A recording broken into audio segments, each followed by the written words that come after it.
Първият велоаргометър е разработен в Лондон от лекар в края на 18 век.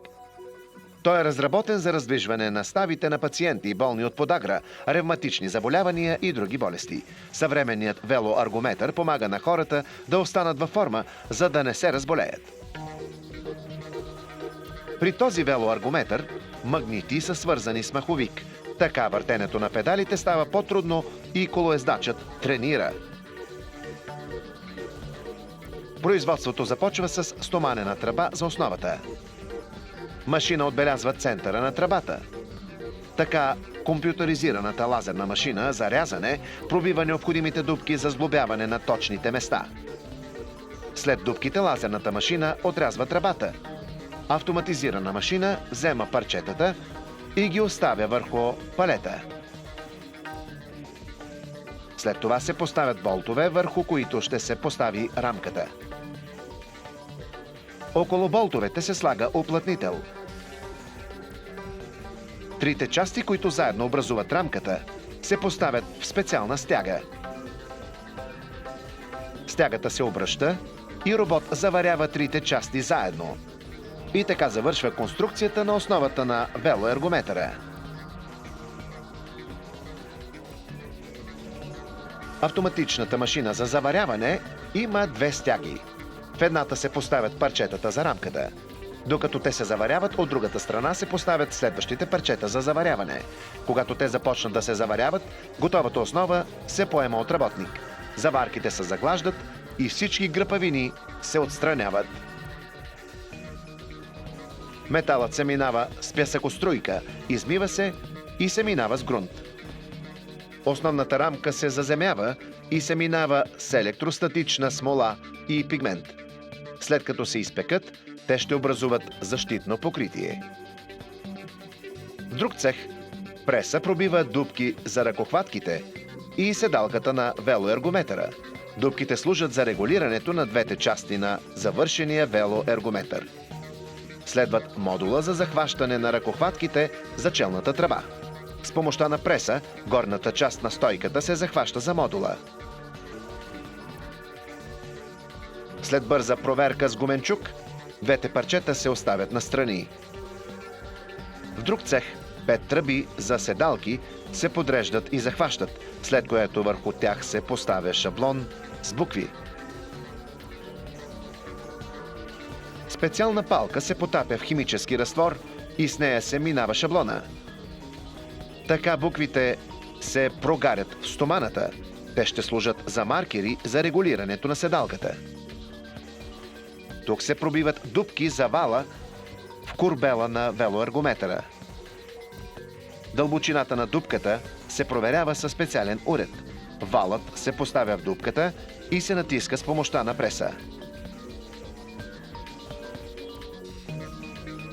Дупката се измерва от другата страна на курбела, за да се провери дали валът е поставен правилно.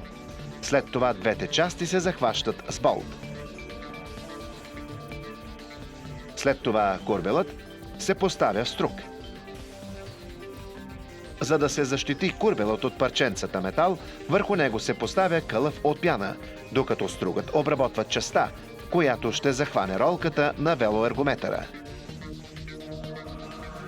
Лагерите се поставят в главина. Два лагера с спейсър се поставят в преса. След като главината се загрее в пещ и металът ти се разшири, лагерите и спейсъра се поставят в нея. Главината се охлажда и се свива здраво около лагерите. В главината се поставя ограничителен пръстен. Следват държачите за магнитите, които оказват съпротивление на маховика.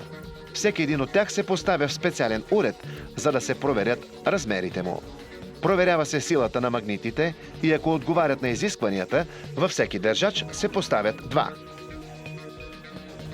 Накрая метална клетка, която се държи от магнитите, завършва магнитното поле. Всички части са готови. Време е за сглобяването на велоергометъра. Първо, елементът с магнитно съпротивление се поставя така, че да се люлее от скобата на основната рамка, в която се намира компютърната платка. Алуминиевият маховик се поставя на вала между двата магнита на устройството, което контролира съпротивлението. Главината се поставя и завива. Капачката с торсионна пружина завършва системата за съпротивление. След като се поставят вала и курбела, велоергометърът се отправя към следващия цех. Върху задния вал се поставя помощен инструмент. След това еластичен ремък се поставя първо около малката ролка на маховика, след това върху голямата на курбела. Поставя се още един помощен инструмент, който помага за поставянето на ремъка върху голямата ролка. След това и двата помощни инструмента се махат. След това 4 плоски втулки се поставят в трапа за ръкохватките. С тяхна помощ височината на ръкохватките може да се регулира. След това се поставя шаблон с индикатори за височината. Той също така защитава метала от надраскване.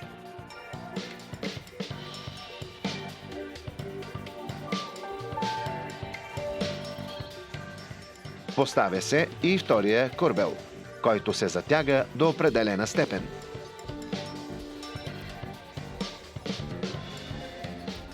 Следва седалката. Сглобената седалка се поставя в трапата и се застопорява с болт с дръжка.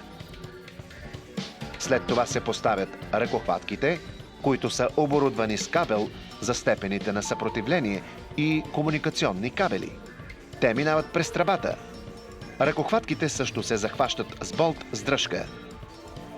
Кабелите се свързват към компютърната платка, а кабелът за скоростите се свързва с системата за съпротивление. Проверява се дали работи и се застопорява с гайка. След това пластмасов капак се поставя върху задвижването. Той ще предпазва краката на колоездача от системата и металните компоненти от пота на трениращия. За допълнителна защита върху заварката на рамката се поставя уплътнител.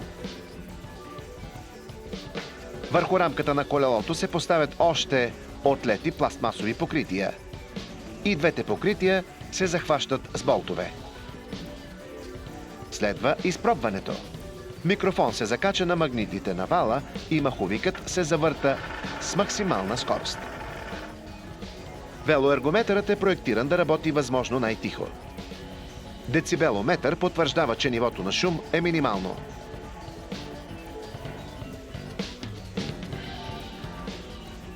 Позицията на елемента с магнитно съпротивление се определя със специален инструмент. Калибрира се, за да може компютърът върху ръкохватките да го засече и да покаже нивата на съпротивление по време на въртене. В дупките на курбелите се поставя уплътнител. След това педалите се завиват за курбелите и се затягат до определена степен. Уплътнителят захваща педалите за курбелите и не позволява навлизането на влага.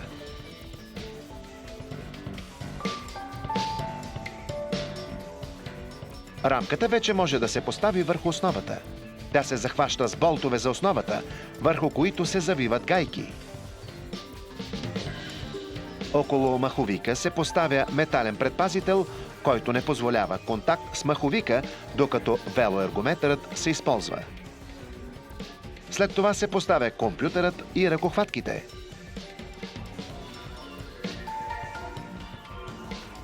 Производството на велоергометъра отнема 2 часа. След като е готов, вече можете да тренирате.